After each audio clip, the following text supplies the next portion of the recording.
മലയാളിയുടെ മനസ്സിലെ അർദ്ധദീർഘമായ ആ ആദ്യാക്ഷരകാലം കവിഞ്ഞു. മലയാളത്തിന്റെ എം ടി വിട പറഞ്ഞു. വാർദ്ധക്യ സഹജമായ അസുഖങ്ങളെ തുടർന്ന് കോഴിക്കോട് സ്വകാര്യ ആശുപത്രിയിൽ ചികിത്സയിലായിരുന്നു എം ടി വാസുദേവൻ നായർ. ബുധനാഴ്ച രാത്രി 10 മണിയോടെയാണ് മരിച്ചത്. 91 വയസ്സ് പ്രായമുണ്ടായിരുന്നു. മരണസമയത്ത് മകൾ അശ്വതിയും ഭർത്താവ് ശ്രീകാന്തും കൊച്ചുമകൻ മാധവും സമീപത്തുണ്ടായിരുന്നു. മുഖവരകൾ ആവശ്യമില്ലാത്ത, സമാനതകളില്ലാത്ത വൈഭവം ആയിരുന്നു മലയാളിക്ക് എം ടി.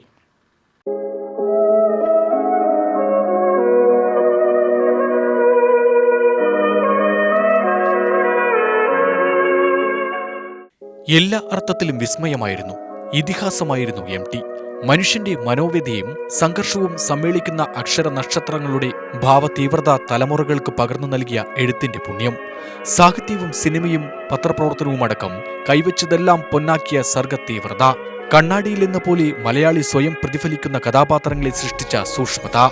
1933 ജൂലൈ 15 പൊന്നാനി താലൂക്കിലെ കൂടലൂരിലായിരുന്നു എം ടിയുടെ ജനനം. പുന്നിയൂർക്കുളം ടി നാരായണൻ നായരും അമ്മാളു അമ്മയുമാണ് മാതാപിതാക്കൾ. 4 ആൺമക്കളിൽ ഇളയ മകൻ. Malamakkavu elementary school, Kumaranellur high school എന്നിവിടങ്ങളിലെ പ്രാഥമിക വിദ്യാഭ്യാസത്തിന് ശേഷം പാലക്കാട് വിക്ടോറിയ കോളേജിൽ നിന്ന് രസതന്ത്രത്തിൽ ബിരുദം നേടി. കുറച്ചുകാലം അധ്യാപകൻ. സ്കൂൾ കാലം മുതൽ എഴുത്തിൽ തൽപരനായിരുന്നു എം ടി. ആദ്യകഥ വിക്ടോറിയ പഠനകാലത്ത് പ്രസിദ്ധീകരിച്ച രക്തം പുരണ്ട മൺതരികൾ. 1958 പ്രസിദ്ധീകരിച്ച 4 കെട്ടാണ് ആദ്യം പുസ്തകരൂപത്തിൽ പ്രസിദ്ധീകരിച്ചത്. തകരുന്ന നായർ തറവാടുകളെയും അതിലെ മനുഷ്യരുടെ അന്തക്ഷോഭങ്ങളെയും ആവിഷ്കരിച്ച ഈ കൃതി 1959 കേരള സാഹിത്യ അക്കാദമി പുരസ്കാരം നേടി. 60കളോടെ എം ടി മലയാളത്തിന്റെ പ്രമുഖനായ എഴുത്തുകാരനായി അംഗീകരിക്കപ്പെട്ടു. ഫ്യൂഡൽ സാമൂഹിക വ്യവസ്ഥയുടെ ശൈഥല്യത്തോടെ തകർച്ചയിലേക്ക് നീങ്ങിയ മരുമക്കത്തായ വ്യവസ്ഥയും നായർ തറവാടുകളും അവിടുത്തെ നിസ്സഹായരായ മനുഷ്യരുമാണ് എം ടിയുടെ ആദ്യകാല രചനകളുടെ പശ്ചാത്തലം. എക്കാലത്തെയും മനുഷ്യന്റെ ഒറ്റപ്പെടലും പ്രതിഷേധവും അന്തക്ഷോഭങ്ങളും വികാരങ്ങളുമെല്ലാമായി ആ ബാഷ്പതീഷ്ണത പിന്നീട് മലയാളത്തിൽ ആളിപ്പടർന്നു. കാലം, അസുരവിത്ത വിലാപയാത്ര, മഞ്ഞ്, എൻ പി മുഹമ്മദുമായി ചേർന്നെഴുതിയ അറബിപ്പൊന്ന്, 2ാമൂഴം, വാരണാസി തുടങ്ങിയ നോവലുകൾ, കൂടാതെ ഒട്ടനവധി ചെറുകഥകളും നോവലെറ്റുകളും. എം ടിയുടെ കരസ്പർശമേറ്റതെല്ലാം മലയാളികൾ ഹൃദയത്തിലേറ്റുവാങ്ങി.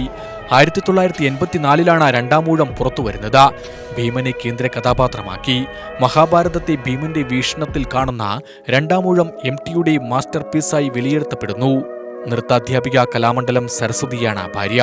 US-ൽ ബിസിനസ് എക്സിക്യൂട്ടീവായ സിത്താര, നർത്തകിയും സംവിധായികയുമായ അശ്വതി എന്നിവർ മക്കളാണ്. അധ്യാപികയും വിവർത്തകയുമായിരുന്ന പരേതയായ പ്രമീള നായർ ആദ്യ ഭാര്യ. കോഴിക്കോട് മാവൂർ റോഡ് ശ്മശാനത്തിലാണ് സംസ്കാരം. UTV news, Palakkad.